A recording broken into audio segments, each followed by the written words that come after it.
Welcome to the Plant Cunning Podcast, where we explore a relationship to plants, other people, and the mysteries of nature. Coming to you from the high Allegheny Plateau in central New York. We are your hosts, A.C. Staubel and Isaac Hill. Episode 6, Science and Herbalism with Seven Song. Seven Song is an experienced clinical herbalist, educator, and botanist in Ithaca, New York. He runs the Northeast School of Botanical Medicine and is an herbalist at the Ithaca Free Clinic. In this episode, we speak with Seven Song about the importance of science in herbalism, some good herbs for COVID, some wildcrafting tips, and botany in general. I hope you enjoy the episode. Okay, we are excited today to welcome my herb teacher, Seven Song, to the Plant Cunning Podcast. Thank you so much, Seven Song, for taking the time to be with us here today. Sure, I'm glad to be here. Thanks. So I would love for you to just take a moment to introduce yourself to our listeners. Tell us a little bit about your background and who you are and what folks would want to know about you to start. Oh, let's see. So my name is Seven Song. I'm a Russian Jew, originally from Long Island, New York, and from parents who are from City, New York, and from other relatives who are from Eastern Europe. And I'm not sure what else to say. I've had long hair for a long time because I got a really bad haircut when I was 14 years old, where the barber took revenge on my longish hair then. This is 1970s. I cut it really short, and to this day, I think I've kept it long just because of that. So I guess that's not a very good sign of who I am, really. But there you have it.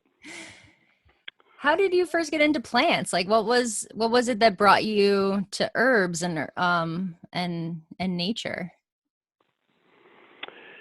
I think that that's all those kinds of questions are very difficult to answer, but I've always had an interest. So I'm really from the suburbs, like Long Island suburbs. Just houses, shopping malls, small boundary woods, highways, small boundary woods, malls, roads. But even when I was pretty young, so I'm putting the boundary woods in there because they're actually important to me. So when you have houses interfacing with large roads, highways, interstates, that kind of thing, there's woods there, right, to protect, to soundproof the houses and make a little space. But I would spend a lot of time, so maybe they're 60 feet, 70 feet wide, but they're untended, entirely. So actually a lot of the native vegetation grows in there. I didn't know that at the time. So I would often go to these boundary woods. So I was born in the late 50s. And so by the mid 60s, I'd be going into the woods, into these little woods, not very far from the highway. I mean, it's funny, the woods part wasn't scary, but the highway was pretty close by. And I would look for animals. So my first science that I liked was astronomy.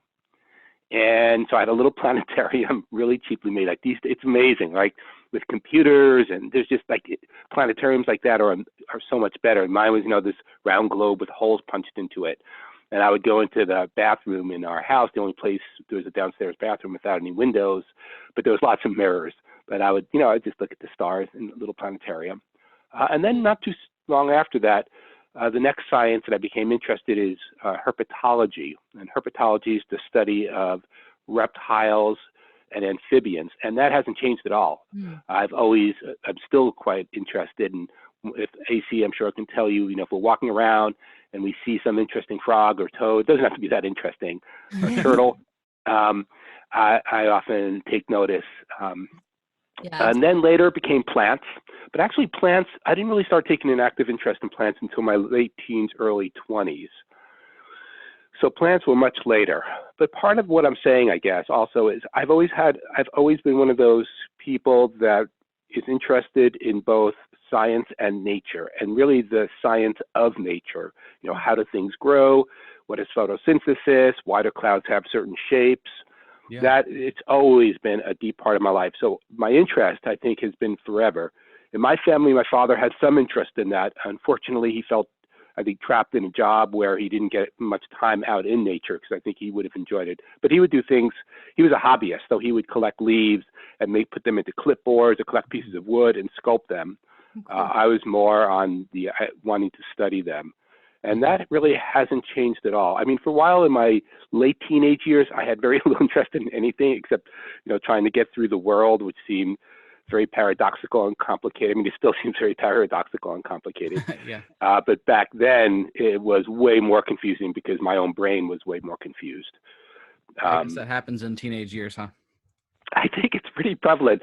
I remember meeting somebody, because weirdly, I got a job as a social worker in my late teens.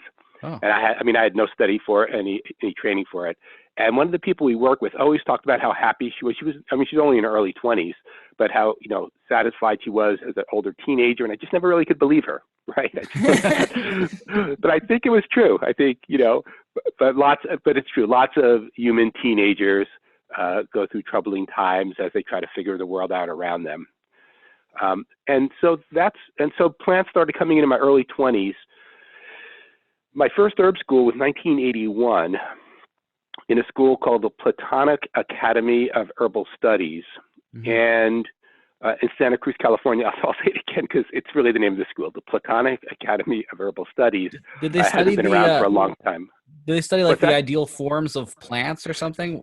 I've never been. So it's right. So kind of the casual, or people usually use the word platonic to mean a non-sexual relationship. That was never it, because platonic, of course, refers to Plato. But that's exactly right, Isaiah. It's the relationship. I don't really know why, but it had more to do with some idealized thing rather. I'm really not sure why he called it that, actually. That I think about just it. To be esoteric. I went there for maybe I don't know how long, a couple of months. But when I was there, in 1981, I was introduced to Christopher Hobbs, who's an herbalist botanist. And Chris started teaching me how to identify plants technically. We'll talk more about this later, I think. So how to ID plants with dichotomous keys, and that has not changed. Ever since Chris started showing me that back then, I have been kind of a junior botanist. I mean, I'm a botanist. I'm just what would be called a lay botanist, because I didn't go to university for it. Yeah. And then you studied with Rosemary Gladstar and later Michael Moore? Yes, excuse me. I'm just taking something to drink. Oh, yeah. Actually, it's carbonated, so I can see if I don't burp too loudly on here. So my first school was 1981, the Platonic Academy of Herbal Studies in Santa Cruz. My next school was also in California. There was very few herb schools in the early 80s. And of course, they were all centered on the West Coast, which still is true, right? I would say that the majority of herb schools and classes are in the West Coast still, and clustered between, somewhere between like Portland, Oregon, and San Francisco. Yeah.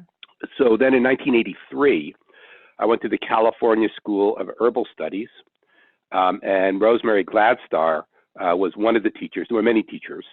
So that school, excuse me a second. That school had many teachers come in. Christopher Hobbs again would come in, and just lots of teachers. And the advantage of that is, getting many people's perspectives. Herbal medicine is way more idiosyncratic than modern medicine. I mean, one person will tell you a plant does this thing, and somebody else will tell you the plant does something very different. I would say that would be uncommon in modern medicine, where somebody would say this drug does this. People might give off-label uses, but basically people make stuff up all the time in the herb world. And so teachers' opinions can be very diversified. So 1983, California School of Herbal Studies, then just on my own. And then I started going to herbal conferences, first as somebody who parked cars, and then later as a teacher. It was easier to get in as a teacher back then because there were so few people studying, and I had stayed with it. Even though it's only been like 5 or 6 years, once I started studying, I stayed with it. Then in 1994 and 1995, I studied with Michael Moore in Albuquerque, New Mexico, Michael Moore, the herbalist, and I taught botany. What I haven't said is throughout everything that I've just said, I've tried, I've always, especially in my early life, I tried to live with less money. So I'm a white male, and so that gives me an educated, went to high school. Well, actually, I didn't go to high school. I dropped out at 15. But anyway, still I have all the privileges that come with this.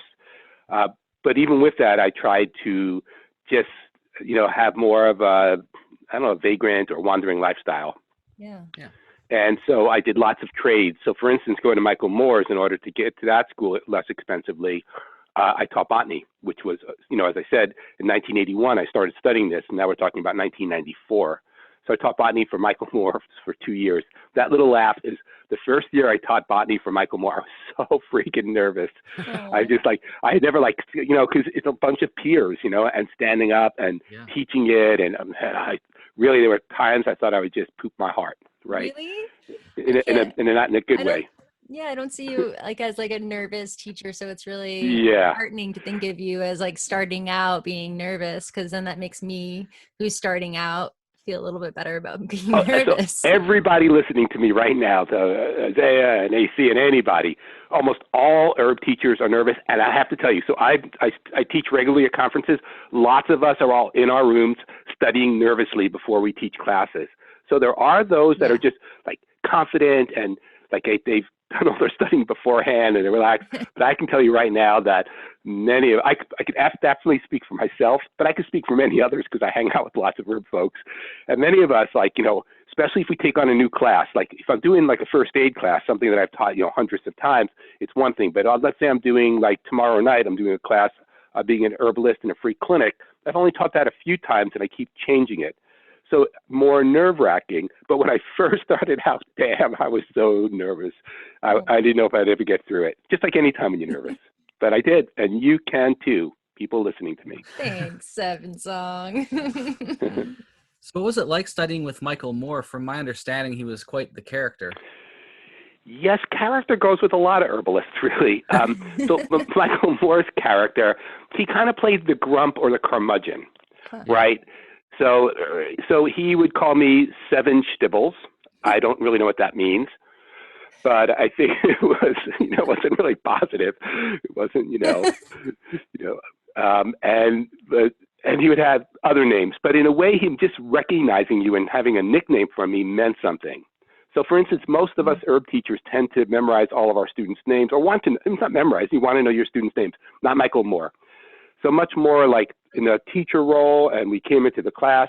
I mean, he would interact with us, but very different, I think, than some herb teachers that interact very personally. I would say I'm somewhere in the middle, frankly. I'm also somebody who takes a lot of space.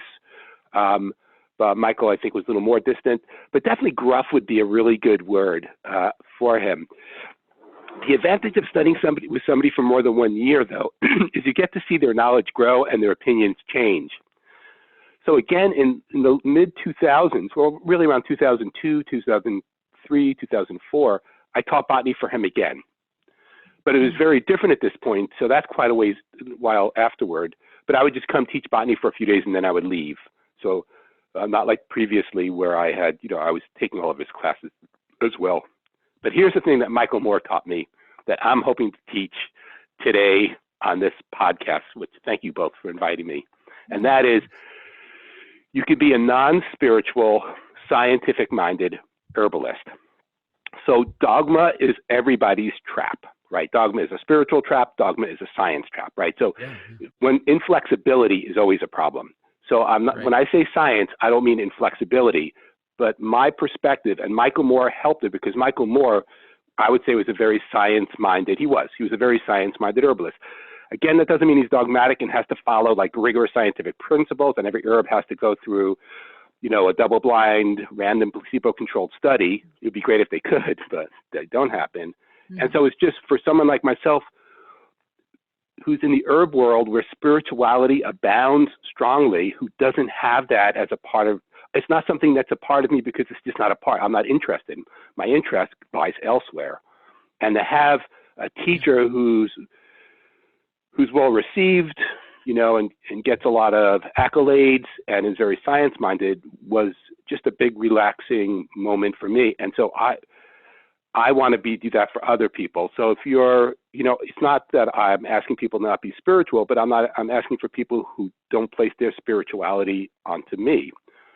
I think that molecules are amazing enough, right? For me, it's like, quarks and molecules and things, rotating spinnings and protons, rotating spinnings. I have no idea what that means.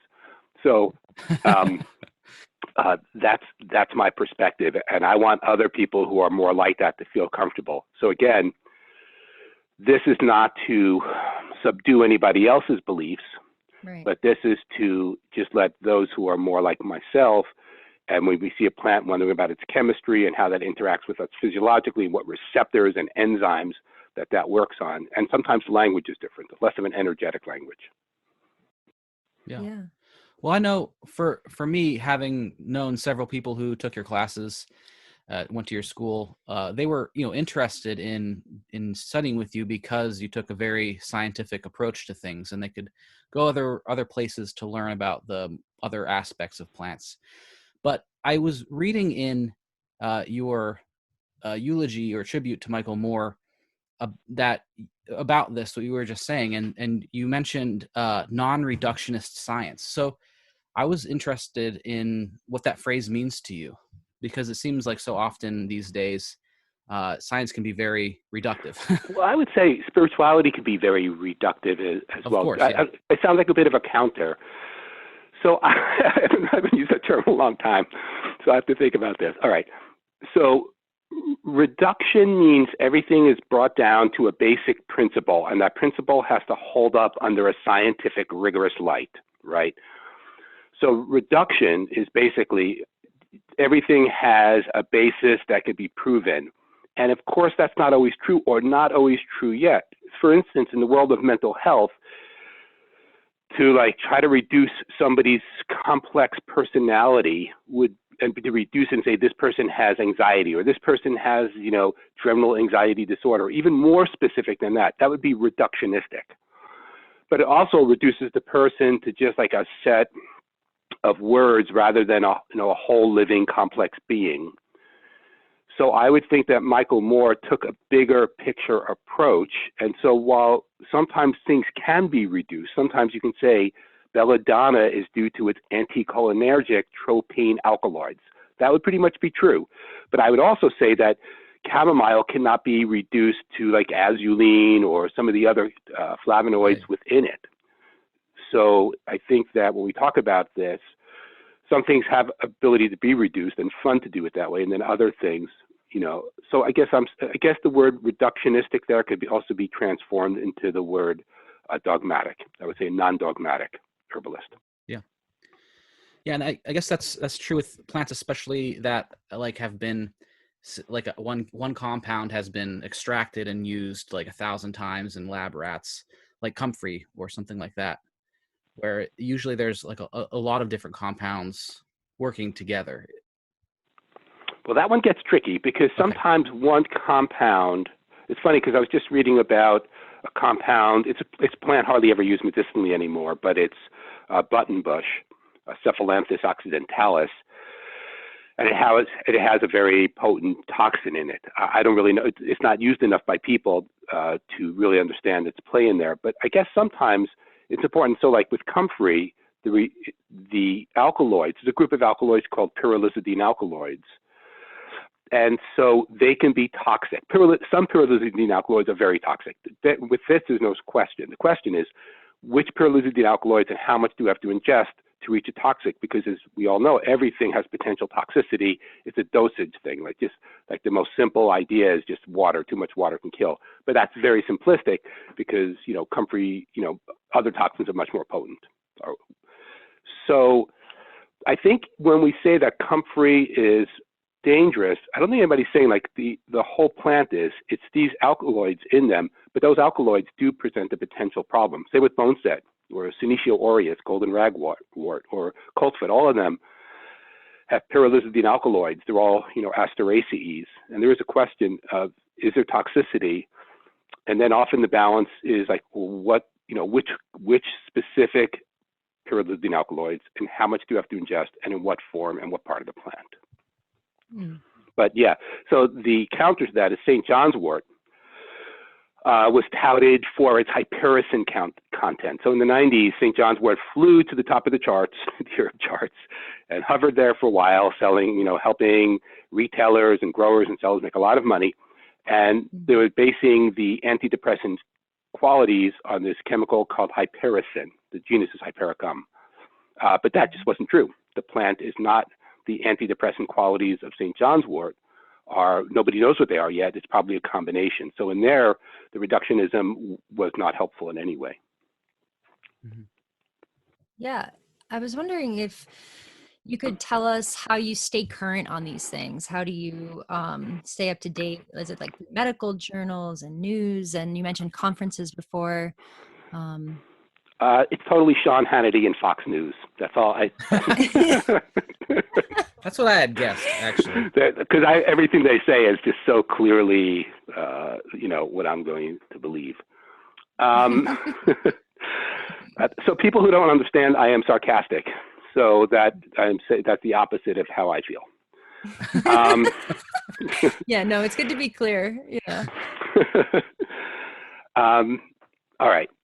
So I read a fair amount. So here's something I find helpful for me and sometimes for other people. There is so much to study and so much to learn. And I mean, very few people, including myself, have just like one interest, right? I mean, I like plants, but I'm also interested in other things in life. As I mentioned, just reptiles alone or insects. Yeah. And so I tend to follow my whims when I have the opportunity, right? So if I'm interested in a group of compounds, then I'll start to study them. And then often within a certain amount of time, and this is true for lots of folks, my interest changes to some other thing. And then if I have the time, because if I'm teaching, then I have to study what I'm teaching. I have to be informed. So I'm giving my students clear information. But other times, I just often follow different threads. In botany, I tend to use Wikipedia. So as a plant person, they follow the APG, which is the American Phylogenetic Group, which tends to be the most current common name, the current scientific binomial, the scientific name, or sometimes called Latin name of plants. Mm-hmm. So often I look it up. Today I was labeling some photographs. And so while labeling them, I wanted to make sure that I was up to date with the most current name, because names change, because now we have DNA evidence to look and see where relationships lie. For other information, it can be very tricky. One place I definitely get information is there's an email list with a lot of herbalists who have been practicing a while. And sometimes, like I had some questions about elecampane because I wanted to use that for COVID. And so I just wrote on there because it's really hard to find accurate information when you just type it. I mean, one thing that's abysmal is herbal medicine on the web. Yeah, unfortunately, there are some good sites. It's a scary but in place general, out there. it's a lot of BS. It's a Yeah, lot of Mhm. selling. I'm For sorry, sure. AC. Yeah, the internet's a scary place when you're out there trying to search for, herbal medicine for this or that. It's a lot of false information. So it's hard to know what herbalists to trust. Yeah. Which herbalists Yeah, it's easier with. So one of the things about. So this is a question that sometimes I get asked. So I'm going to ask myself and then answer it. Hope that's okay. So why being an herbalist? And I think one of the reasons that I chose herbal medicine is the company. I think that I just started often smart, interesting people who have diverse interests and are willing to question dogma. Yeah. And often pretty kind, really. It's like around other groups of people that seem way more competitive, and there's always competition. I mean, humans are a competitive animal. But in general, I find people pretty open. When I first started, in the 80s, people being accepting of me and allowing me into this clique. And so I think so. What I guess I'm saying to answer the question is, after 25 years or so, I have a pretty good network, and I'll reach out sometimes. But it's hard to find. And there's a lot of information that's just not answerable. And then medically, I just look it up. So if patients are on medications that I don't know, I just go online, and there's so many good websites that describe how, the class of a medicine, and they don't say how it interacts with herbs, but they'll say the class of the medicine and some other information, what it's related to, and its, purpose, those kinds of that information. I have to look up medications a lot. Most of my patients are on medications. Yeah. So speaking of the internet and trying to look things up, these are kind of wild times right now with the coronavirus. And I was wondering what you would say the role of an herbalist is with COVID-19. I think it's up to the individual herbalist. So the thing about COVID is that it has a wide range of symptoms. And so I think that, like so many illnesses or health conditions, there's a point where medical healthcare, like the modern medicine, is necessary, like ventilators, any kind of help with people breathing when they can't breathe, really serious inflammation of the alveoli, some of the problems that affect people's heart with COVID. So there's a point where medical intervention is necessary. Right. Then there's I'm going to swing and polarize, and then there's the where it's not really many symptoms at all, and so it's basically that's what your job is. The person has tested positive for COVID, and they have their smell is temporarily decreased. Maybe they have a cough and some chills, and so you're basically just doing symptom relief, because probably that person, if you did nothing, would get better. And then you have the in between where and that's why I think a lot of us herbalists probably put our time into, myself at least. I think of many herbalists. I mean, I've talked to many since it started in March, where the person doesn't need to be hospitalized, but the symptoms are severe enough where they need some help. And so they might be taking medications, and they might be taking herbs, and they might be taking, either or and both. So I think that's an important place. So the person, again, is not hospitalized. They can breathe. So most of the people I've worked with, it's tightness in their chest, it's some inflammation of their bronchi, but nothing like the severity that would cause that they would need ventilation or some kind of equipment to help them breathe. So I think, we're basically from that level down to just, easier symptom relief. Yeah, so for the respiratory side of things, since that obviously COVID has a wide range of symptoms, but that's a really common one. That's the one that people got in contact with me for. So there's also some heart arrhythmia problems that happen, but nobody has contacted me about them. It's funny thinking about it. Initially, like all of us, I think like all of us are just reading about everything. And then like at this point, it's, unless it's like a big headline, I think I read less about it now is what I'm saying than I did, for the first few months. So what can the lay person do right now who doesn't have that much experience with herbs to protect themselves from the coronavirus? I think it's really just what, Fauci, Dr. Fauci and other folks are saying. You limit your social interactions and wear a mask. I think that everything else, I don't think there's much you can do for your body. I think that's, I think you can take it like things like astragalus, but I'm not really sure it would help you prevent a virus. You just get it's a very persistent virus, right? That's its thing. That's the problem with it, right? As opposed to like all the other flus. And right now we're moving back into flu season, but like all the other, so it's a coronavirus rather than an influenza virus. But as a respiratory virus, as a coronavirus, I think that if you just get unlucky and touch your shopping cart and touch your mouth, and somebody had touched that or a coronavirus, you're going to get coronavirus. If it happens soon enough. I've read a number of studies about, the fomites or the fomites, how long the virus stays on surfaces. But I guess what I'm saying is, if you come into contact with it, there's a good chance you'll get it, and hopefully your body's in good shape. And whatever the reason, some people get it worse than others, that is not a part of you. You get a lighter case.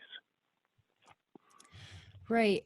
I was wondering if you could speak to the online controversy of elderberry in these times. That's so weird. It really is.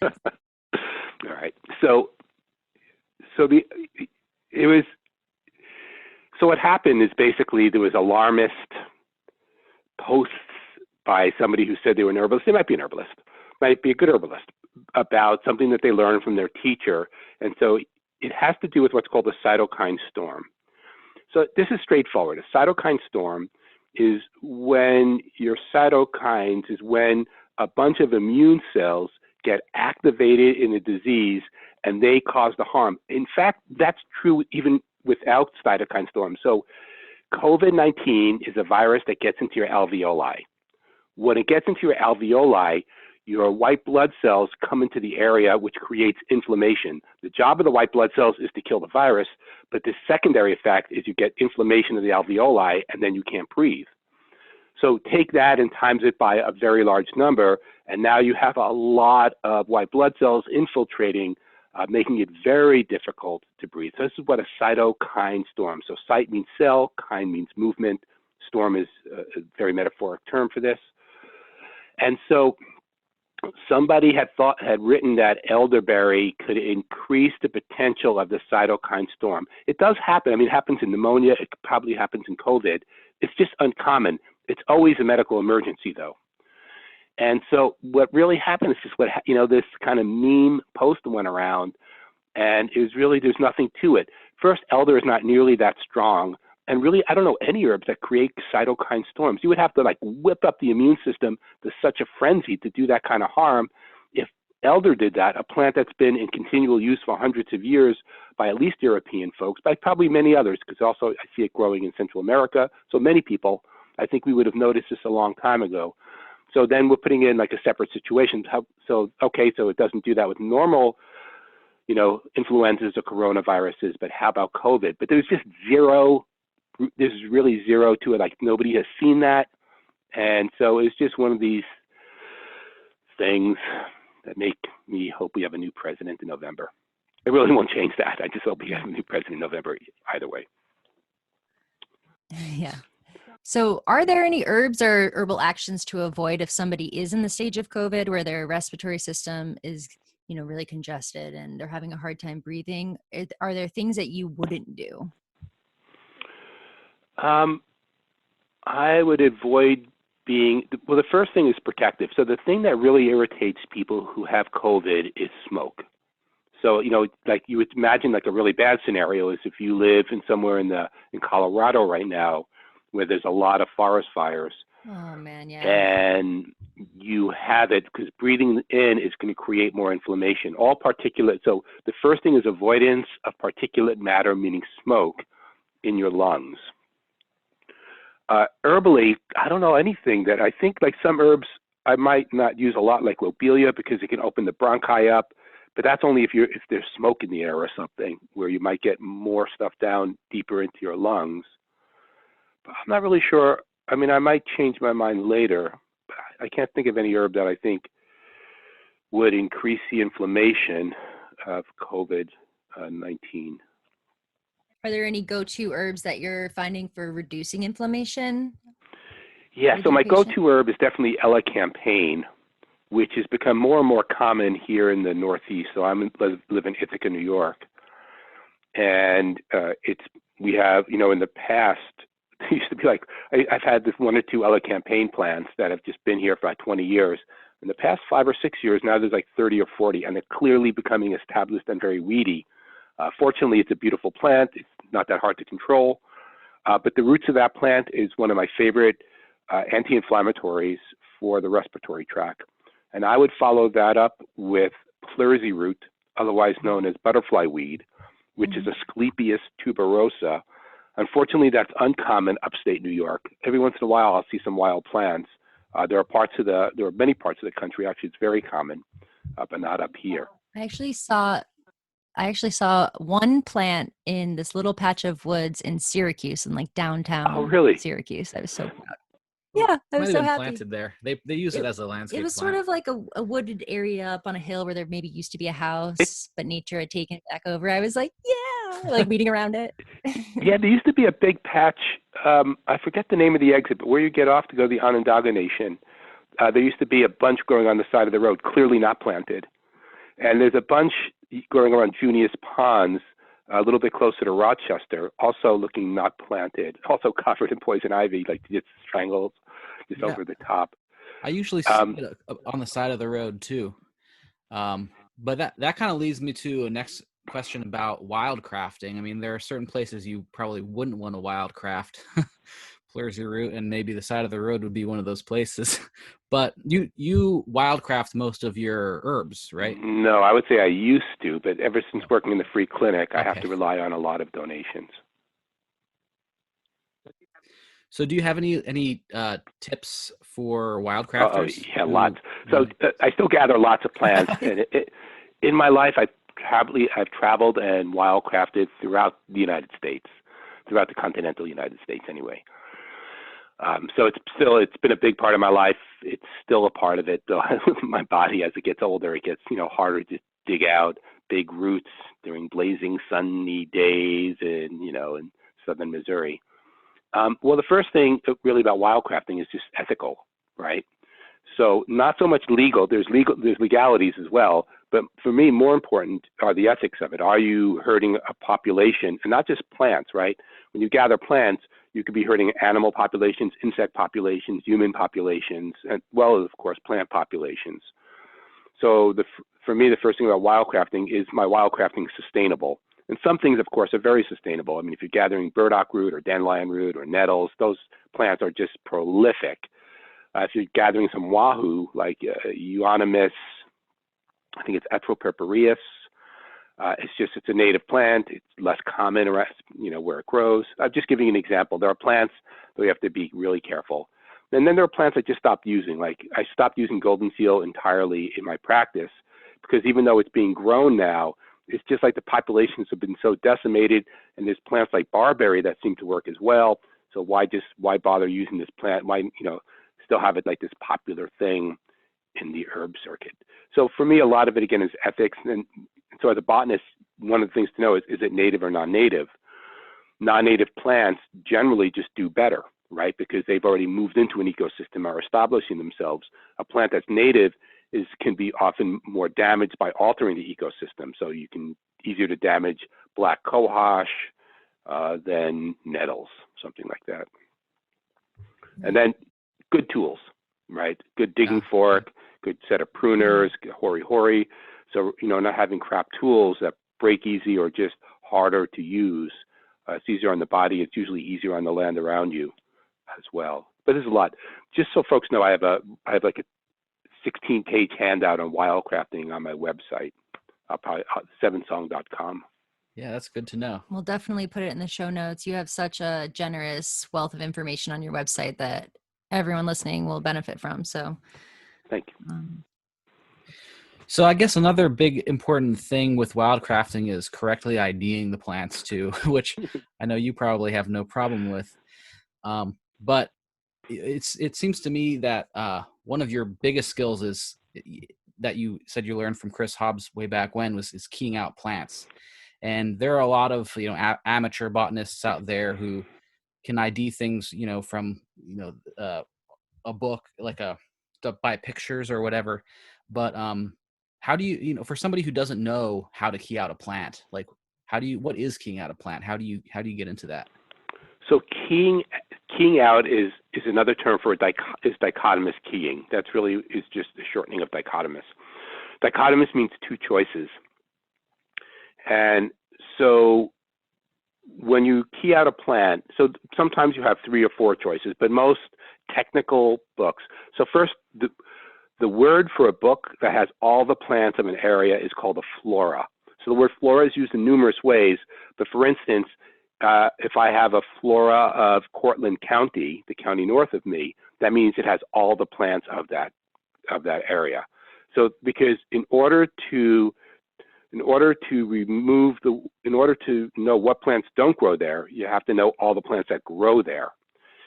And so if I'm looking in a book, it'll start off, usually big, like is the plant an angiosperm or a gymnosperm? So I know these words are not commonplace, but is the plant an angiosperm or a gymnosperm? If it's an angiosperm, is it a woody plant or a herbaceous plant? If it's a herbaceous plant, is it a biannual, annual, or perennial herbaceous plant? And so there's there's no way to get around the terminology, right? Because the terminology shortens it. Like if you had to say all those things using multiple words, the books that we carry to use would be very large and just cumbersome to read. Yeah. So plant books like Newcomb's or the Lone Pine series, they are good. The problem is you can't distinguish the plant from a rare plant. So most of the time, people don't come in contact with rare plants. Like rare plants usually means that they're in a very specialized ecozone. But if you're looking, for instance, at a yellow dock, like there's like 5 or 6 things that look like yellow dock. There's some non-native ones and some native ones and some common native ones and some less common native ones. And the only way to really distinguish them would be using a book that keys them out. But I would say, just really if you use Newcomb's or the Lone Pine series, or a book that at least gives you lots of choices. Here's what I would suggest not using. So there's lots of books like the Falcon Field Guides are really very pretty and well done, and they have really good color photos, but they don't show you what plant it might not be, because that's what you have to know. You have to know what to exclude. Yeah. And so a book like Newcomb's at least has plants that are closely related, near each other, often on the same page. So you can see, this one has a larger terminal leaflet, and this one has a smaller terminal leaflet. But so if people, historically, people didn't need to key out very much because you lived in an area and your elders taught you the plants of that area. This is pretty much, most of the people I know are not in the area that they grew up in, and also our elders aren't teaching us so much what plants grow around us either. So if you're like a common modern person, like you might be living in Nebraska for a couple of years, and then in California, and then in Iowa, and these plants have different ecozones, and so you have to have a way to distinguish the different plants. But one other thing to do is most areas have native plant societies. And while the term native plant society seems a little exclusionist, often they're just plant lovers. And so you can look up the chapters of your native plant societies and go to some meetings. And often, you're going to find people who are very interested in plants, local plants. Cool. Yeah. And, as someone who teaches botany, I think that this might be a good segue to talk about your teaching, your school and workshops and your apprenticeship program. Because as a former student, actually, I shouldn't say former student because you're my teacher. I'm still your student, even if I'm not enrolled in your program this year. But yeah, we spend a lot of time on botany. You take us into the fields one of the 3 days out of the week that we're in class, and we're on plant walks, and we're with our big botany books and our loops, looking through the loops to identify things. And then we even go on field trips. We go to places to go outside of our the zone in the Northeast. We go to bogs, we go to the mountains. So I would love for you to maybe just tell people about your school, the Northeast School of Botanical Medicine. Thanks, AC. And you're still my student until you become my peer, which Sweet. So I run a school called the Northeast School of Botanical Medicine. I've been running it since 1994. Of course, everything's a little bit weird, complicated, and not happening in 2020. Yeah. I'm running the school though next year, so it's very complicated to discuss what I want. So if anybody's listening to this and you're interested, go to my website 7song.com. and go to the program you're interested in, let's say the Weekend Herbal Program. There's a bunch of drop-down menus, or the Community Herbal Intensive, that's the 3 days a week. And then you can just read the long descriptions about what I'm planning to do next year, which is I'm hoping to go live, because I miss in-person classes, but I don't know if that's going to happen, of course. So you can read much more about it. If you read it and have questions, you can contact me. So I would say my school is divided into 2 parts. One of them is about plants. So I teach a lot about botany. When AC was talking about big books and having loops and sitting down, I miss that. I don't miss it personally because I still do it. I constantly key out plants. But so that's definitely I don't miss it either, to be honest.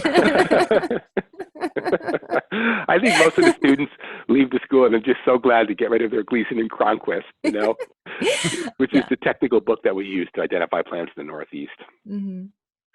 So, but the reason I do that is because if people move around and they want to gather plants, if they move to like Washington State, you're going to use the Hitchcock and Cronquist book. If you move to Utah, there's an entirely different flora. But they all use basically the same terminology because it's science, and science tends to have distinctive terminology that's helpful once you understand the terminology. So the words. So the plant side of the school is proper identification or accurate identification. Proper sounds so English. Proper identification. I have no English accent. Sorry. Proper identification. Accurate identification, and then how to gather the plant and how to do it reasonably ethically. I mean, as herbalists, we kill plants. I mean, we take plant parts, we kill plants. So how do we do that with doing the least amount of damage to the rest of the ecosystem, right? And how to do it, in a thoughtful way. Yeah. And then how to process the plants. So you make glycerites, you chop them up, you put them in a blender, or you're going to air dry them, how to process the plant. And then the last part of the plant is the hardest part, and that is how to use them. Because this is nebulous and constantly shifting and with lots of opinions. So, some people will use like cherry bark more as a relaxing herb for the body. Some people will use cherry bark more for like myself, when you have a very nervous, hectic cough and like your nervous system is just overfiring in your lungs. And so there's no clear how this plant works. Well, that's not true. Some plants, I'm not really talking about the school. Here's what you're hearing about me. I question what I've learned. And if you're a student in my school, you will hear me question things out loud and then talk about where I have positively seen plants work, where I have not seen plants work, where I expect plants to work, what other people have taught me whom I trust, and how plants work and what I've read. So I try to at least distinguish from personal use to other forms of herbal medicine, because plants have been being used since we were fish, right? So we're talking like, I don't know when we were fish, but it was a long time since we've been fish. Some of us are but still when we were fish. What's that? Some of us are still fish. Right. So, but if you go back like to that, animals use plants for medicine, and we are animals, and we've just like this newer kind of animal that has supermarkets and such. So, So I guess what I'm saying is we spend a lot of time on how to use plants, but there's a question sometimes, and I'm always trying to figure out and ask others how best and what forms, those kinds of things. Then the other side, and this is going to segue into that, is it's definitely a clinical-oriented program. And so by clinical, I mean patient-focused in much more than just giving herbs. So I work in a free clinic, that'll probably come up a little bit later. And so herbal medicine is often hard to purchase. It's the information on it is often difficult to understand, and it can be very expensive.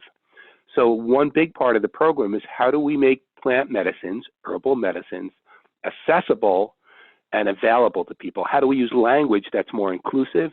And how do we just open the whole doorway up?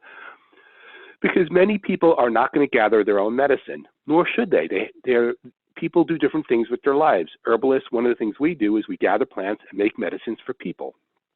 And so how do we, as herbalists, like just make this form of medicine feel comfortable to people who are used to the modern form of medicine? So I'm not denigrating modern medicine, but there are things about modern medicine that's quite different than herbal medicine, just how you take it. It's a pill. So pills are just really very convenient to take. So when people have a question like, well, why bother drinking tea? That's an excellent question. So by us being non-defensive and having a reasonable answer, like these are some reasons why you might want to try to drink a tea, but you have options because options are important. So I'm not really sure if that says too much about the school. No, but it's a comprehensive program. You're learning so much in the months that you spend studying with you. So thank you. Yeah. You covered a lot. And then there's a lot of focus also on anatomy and physiology, so how the body works, really mostly on physiology. Because when people say they have bronchitis, that's an inflammation of the lungs, you can read about what COVID does and say, it's inflammation of the alveoli, what plants might work in there. So there's a lot of focus on the different physiological systems in the human body, and a lot about counseling, a lot about how to maintain boundaries, how to ask good questions, how to work with people in a way, again, that helps them feel comfortable taking the herbal medicine, which is a big part of it. It's now that we have a less common form of medicine here in the United States currently, but in many countries I visited. So it's not just the United States. Also, so again, you'd be going to a school where your teacher is not particularly spiritual, as in not spiritual. and pretty sarcastic. And so basically a typical downstate New York person transplanted to upstate New York. Yeah. And it's also, I mean, there's two other aspects of the program that link to your work. There's the field trips that we go on. One includes going out into the wilderness to do first aid on a group of people at the rainbow gatherings. And then the other aspect is getting to see you interact with some of your clients from the Ithaca Free Clinic. And I would love to squeeze in those two topics quickly before we wrap up. So starting with rainbow gathering, would you like to explain a little bit about the work you do there? Sure. So this is how I know AC, from the Rainbow Gathering. So the Rainbow Gathering is this large group of, so it comes from the 1970s, very much an initial hippie gathering, that meaning hippies from the 70s started, instead of meeting in cities to talk and whatever else they want to do, they meet in a national forest. So it's been going on since 1972. This was actually the first year it hasn't happened. So 2020 is the first not rainbow gathering since 1972. Initially very large, about 20, 25,000 people. More recently, maybe 3,000 to 4,000 people. So it's gone down. It's amazing that it still exists at all, really. And so in order to picture it, just think of any national forest that you know. Just start in your mind, go down those secondary and tertiary roads. Now you're kind of somewhere in the wilderness, but still, near, some Forest Service road. Now imagine hundreds of cars on that Forest Service road with people building camps, setting up their tents, some people building kitchens, taking wood, building shelters. And so that's what you're looking at. So you're looking at a wilderness gathering with, a couple of thousand people, in the past even more. So of course there's problems that can happen with that, though many people do stay and recede afterwards. So there's many, many things to be covered here. But one of the things that happens when thousands of people get together in the wilderness is they hurt themselves.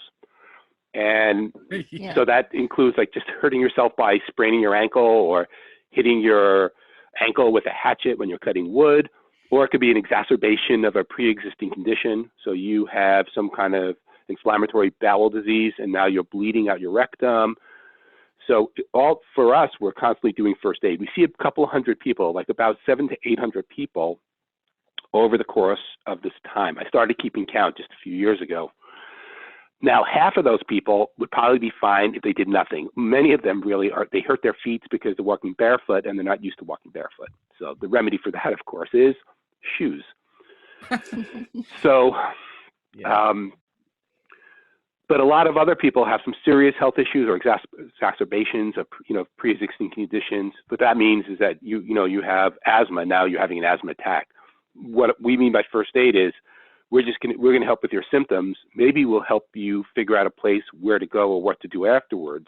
But first aid is basically dealing with the symptoms at hand, as opposed to chronic health care like the free clinic. We are trying to reduce that health condition over the course of time. So at the Rainbow Gathering, we see lots of people. It's mixed.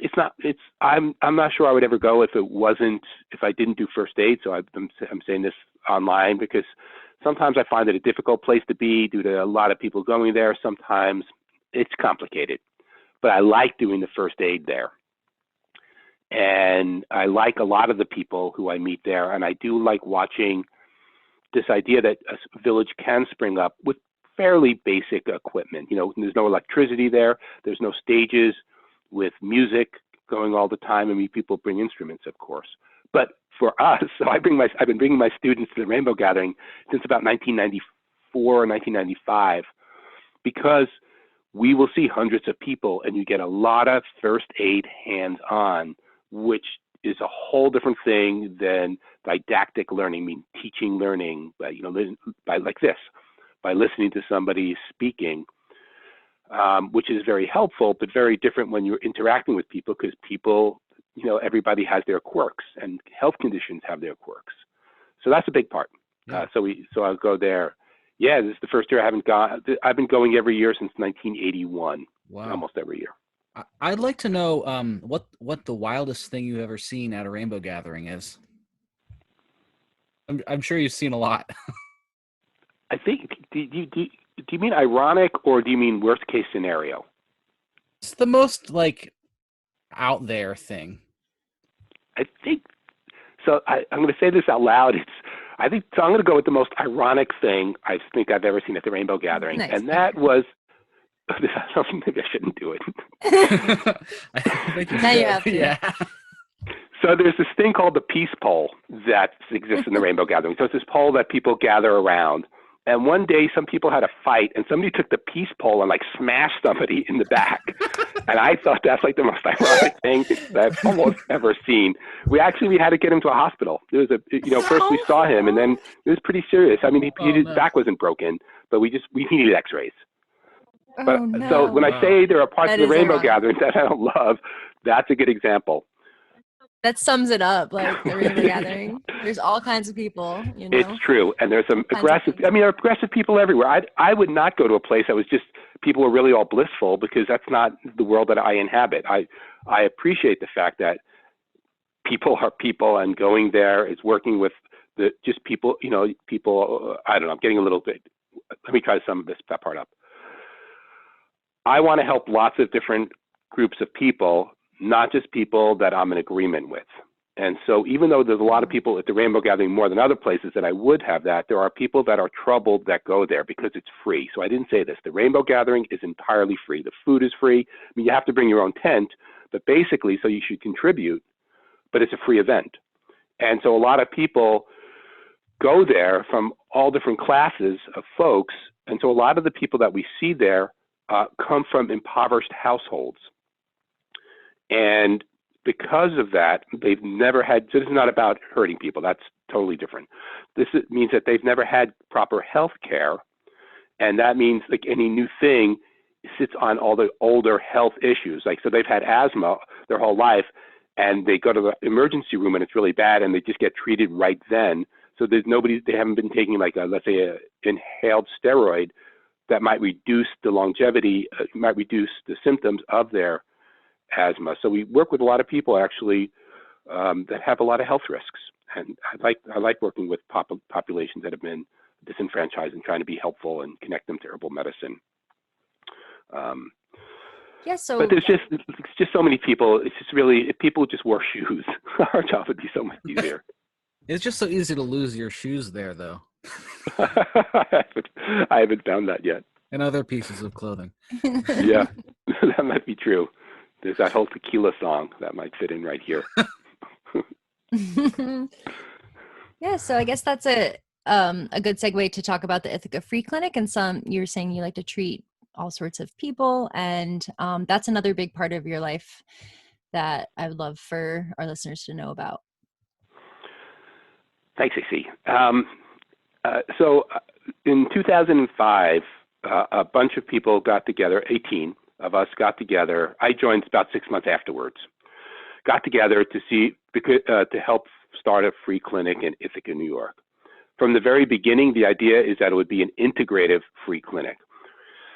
So by integrative, we mean that it would be patient choice in what kind of healthcare they choose. So in general, the choices we have are conventional medicine. So we have a doctor or a nurse practitioner, most of the shifts that are open. There's nurses there, usually doing the vitals. And then there might be a dietitian once a week, a nutritionist, well, often one or the other. We sometimes have occupational therapy there. So more like what I would call conventional healthcare. And then we have more on the holistic. The words are very problematic for me, but I'm going to move with them for the moment. And that would include the herbalist. There are 2 herbalists now on staff and have been for a while. We have a chiropractor, acupuncturist, massage therapist. And so we're only open between 8 and 12 hours a week for these different practices. And I've been working there since the beginning. I'm pretty much the last person standing there. And so I've seen thousands of people since I've been there. So if you don't hear it in my voice, I want to say that I'm incredibly free clinic proud. Like, I think it's one of the things I've been a part of that has made a lot of impact on myself. I've learned a lot, and other impact on other people. We give away, all the herbs are free. So we give away, I'm getting a little distracted because it just started pouring. So rain distracts me. I apologize. Some people, it's airplanes. For me, it's rain. Cool. I'm sure it's coming our way soon then. Yeah, it is. It's pretty heavy. I mean, it's definitely a garden watering kind of rain. That's good. So, sorry about this. I'm going to move downstairs. I keep talking. So, all the herbs are free. The refills are free. And we tend to work with more local people, but really it can be anybody. And I don't know, maybe I need a lead question here. I usually don't. So I will see as an herbalist anybody who comes to see me, no matter what their healthcare condition is. One thing I haven't said, I probably have implied, but I haven't said really straightforward, is that I really like modern medicine, many, many different forms of it. And by modern medicine, I mean pharmaceuticals, I mean surgical treatments, I mean a whole range of things that we now have available to us that weren't available 10 years ago, 100 years ago, whatever. So this has to be distanced from the idea of how medicine is practiced, which is horrible in the United States. So the medical system is terrible. It's despicable. It's incredible because we live in a country that can have an amazing healthcare system where everybody would benefit from it, and it would just be so much more positive. So I want to make sure that those are very different than me, because I work with doctors and many of my patients need modern drugs. Their healthcare problems are severe enough, or they just choose them. Like these things are options.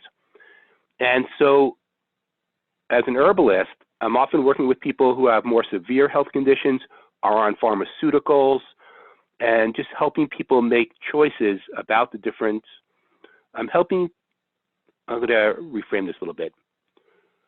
What I'm trying to do there in some ways, and one of the things I'm hoping to do, is listening to the person in front of me, asking questions and figuring out what are the best options and choices for that individual, and how does herbal medicine fit into that.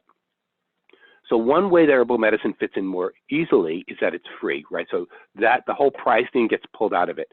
Also, the consultation is free, because herbalists often have different sets of questions than a conventional medical person might be, a doctor or a nurse practitioner.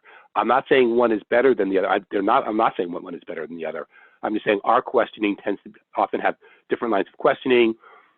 And so during this course of questioning and listening to the person is like, what can I do to really help them the best? And what herbs might be most helpful? What forms of herbal medicine?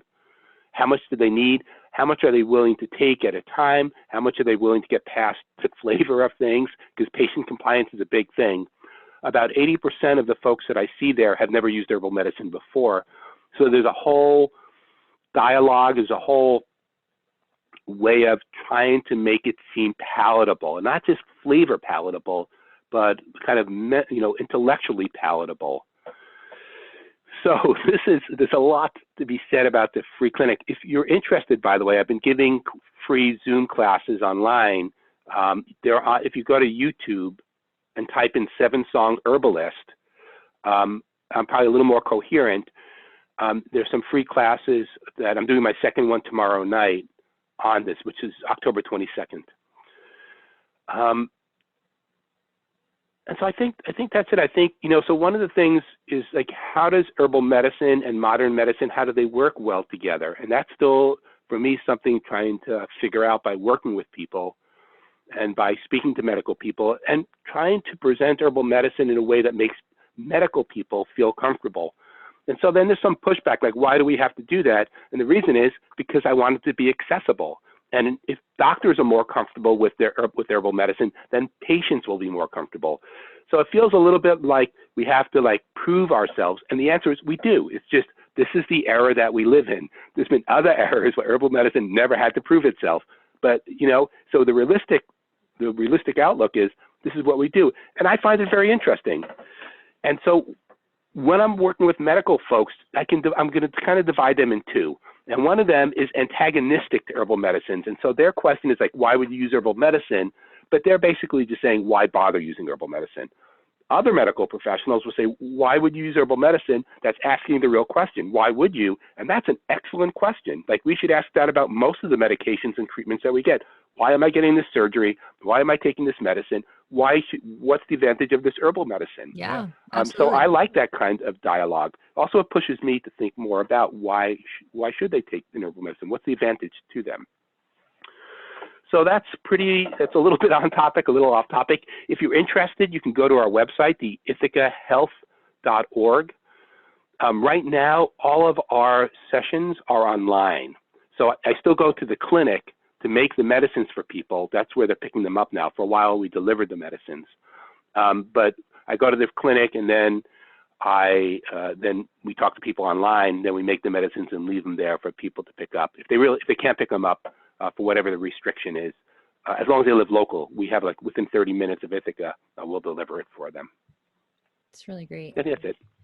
Yeah, the Ithaca Free Clinic is definitely a model for free clinics that I think folks who are interested in that kind of thing and starting one in their area, can absolutely use you as a resource and inspiration for their clinics. And then I guess we have time for one more question, and it's what keeps you interested in herbal medicine? What keeps you motivated to do what you do? You have a lot of like fire behind the work that you do. Like what's that driving force? That's a good question, AC. I'm not really sure what it is. I think it comes from a couple of different places. So I really like being out in plants and what's called being out in nature, just being out in the woods, being out in fields. And so there's one part of me that one of the beauties of herbal medicine, I would say, is the most beautiful form of medicine, right? I mean, it's just lovely. Like, there's smell and touch and taste, and you can gather the plant. I can gather the plants. I can be there and try and look at the little florets and see if there are achenes or capillary bristles or awns, meaning looking very specifically. But I like that. And then I like helping people, and this is the path that I've chosen to help people. And there's a lot of friggin' injustice. I mean, friggin' is just another word for what I really want to say, but there's a tremendous amount of injustice in the world. And there's a lot of disenfranchisement. There's a lot of people putting on fringes. And so I've chosen herbal medicine as my interest and my focus in healthcare. And now I don't know why, I care about social justice, I guess. I do. And and herbal medicine is one of the ways that I can do that by providing healthcare. I want to say it's a little bit off topic. I don't think I've been on topic yet. But one of the things that an herbalist can do, if you study modern medicine and you understand different diseases from a very modern medical perspective, we can often be bridges and educators for our patients, for the people that we see. And so I've talked just recently, I was saying, I'm listening to the person in front of me and I'm trying to help make choices. Something else I can do is we can discuss medications. I'm not an expert. I'm not a doctor. And so I don't really know everything about their medications, but I can listen to them. We can talk about surgeries. The thing, though, that I can do is sometimes help them explain to them their medical condition as it's viewed through a medical lens. This is why your doctor might be giving you this medication. This is why they're suggesting the surgery. And I think that when we do that, because in our terrible modern medical system, people get depersonalized and get very little attention. So very different in the past, where you might have known your doctor for years and might have been in your family for years. And so this person you don't know, they don't know you well. So many medical people are excellent and care a lot. But many times, I mean, this is one of the most common complaints by people talking about the modern medicine to me, which is depersonalization. For sure. They go there, that person doesn't really know them, just make suggestions. It feels very aloof. They don't give them the time of day, Exactly. No bedside manner. Yes, all this is true. And so I think there's a few things we can do as herbalists. First is we can personalize. Like, doesn't mean we have to get close to the person, but we can acknowledge them as a person and offer them agency, help them make choices instead of us making choices, helping them understand the choices they have and how to make choices if that's interesting for them. And then also discussing some of their health care as viewed from the medical perspective and putting it into terminology that's easily understandable. So this is why they're saying this. Does that make sense? And that way they get to make better choices for themselves. So I think that's real. I think herbalists, it's incumbent upon us, as much as we feel comfortable, to take on this role. It's a role I feel comfortable because I'm pretty medical oriented anyway. And so you can see the relief in somebody when you discuss this autoimmune condition. This is why you're taking this medication for this autoimmune condition, because it affects these specific groups of cells. This is why you have side effects from that medication. But, and then also say, so my goal is not, let me say that really clearly because it's true, my goal is not to get people off their medications. My goal is to help them understand better. Well, that's very lovely. Yeah. And thank you very much, Seven Song, for being on this podcast. It's been a very educational and interesting interview from my end. Thank you. Yeah. Good luck with it, both of you. It's been awesome. Thank you for bringing plants Thank into you. people's lives and into their ears. Yeah. Yes. Yeah, thank you so much again, Seven Song, and we'll talk soon. I'll put all of the things that you mentioned in the show notes and your website and links to the clinic and a little about the Rainbow Gathering and all that. So Thank you. Yes, thanks. I think we're getting some lightning in between us. Oh. Cool. That's awesome. Oh. Yeah, Wow. exactly. Interesting. Okay, well, let's log off then. We'll leave you to the rain. Yeah, All right. enjoy the rain. Bye now. Bye.